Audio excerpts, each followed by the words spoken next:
Hello and welcome to HP Calcs. I'm Rick, and today we're going to have a quick look at how to find roots on the Casio fx-260 Solar 2 calculator.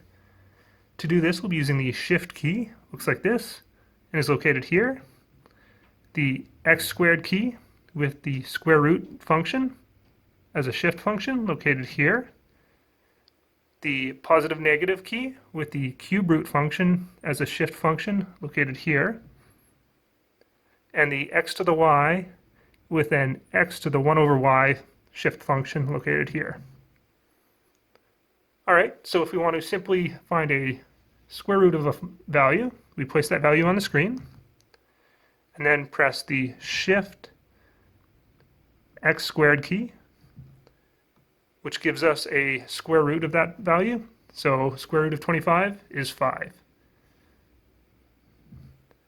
If we want to find the cube root of a value, again, we place that value on the screen,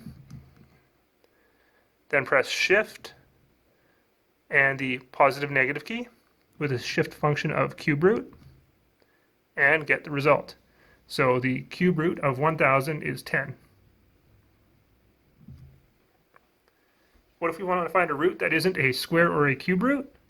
Well, to do that, again, we place the initial value on the screen, then press Shift and this x to the y key with the shift function of x to the 1 over y, and then whatever root value we want. So if we want to find the fourth root of 81, we press 4 and then press equals.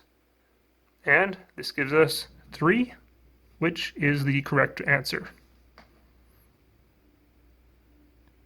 Alright, I hope this helps, and good luck on those tests out there, everyone.